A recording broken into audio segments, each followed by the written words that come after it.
Mr. Travis believes his copying is fair use. He's wrong, as you will see. Mr. Travis has admitted to copying images owned by Marvel Comics, so proof of copying, as required by law, is not required in this case. The next step is to prove substantial similarity. The standard for substantial similarity is whether an ordinary person would conclude that the alleged infringement has appropriated non-trivial amounts of the copyrighted work's expression. The traditional test for substantial similarity requires a subjective factual analysis called the ordinary observer test. The goal of this test is to determine whether an ordinary observer, unless he set out to detect the disparities, would be disposed to overlook them and regard their aesthetic appeal as the same. This test, therefore, essentially asks whether the defendant wrongfully copied enough of the plaintiff's protected expression to cause a reasonable lay observer to immediately detect the similarity between the plaintiff's expression and the defendant's work without any aid or suggestion from others. I believe that test applies in this case. Let's start by looking at the original Marvel imagery. First, Mr. NG creates a high contrast and more saturated version using a standard computer technique.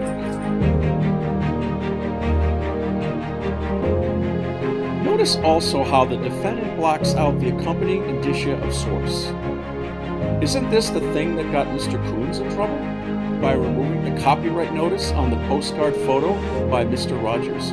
For that, the Coons court declared the unclean hands of Mr. Coons.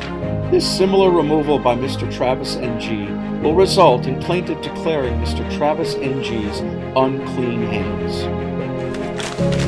Next, Mr. Travis applies Photoshop effects and minimal graphic alterations. Here, in a side-by-side comparison, we can see the virtual similarity between the two images. The defendant claims in his brief that the helmet was taken from another copyrighted source, a helmet designed from a toy copyrighted by another company. Here is that image as provided by the defendant.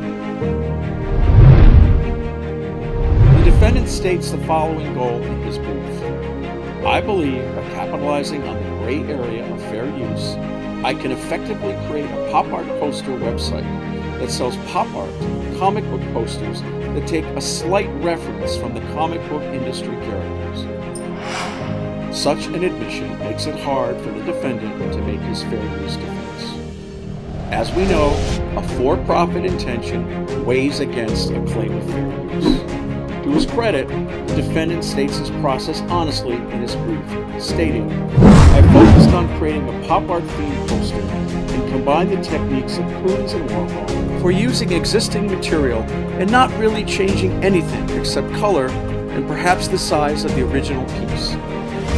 I want to recreate the comic character and change the appearance slightly in terms of color and space around the object. The defendant, in his arguments, also declares certain facts in his favor, such as, I took a comic book character that is from the shared universe of Marvel and DC amalgam event.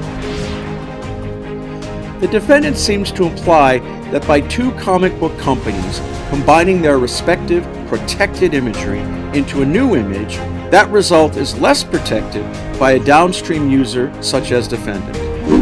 We, as the plaintiff, assert that such a defense will not prove useful in court. Here is the first page of the complaint, and the page containing the artwork provided as evidence for the court.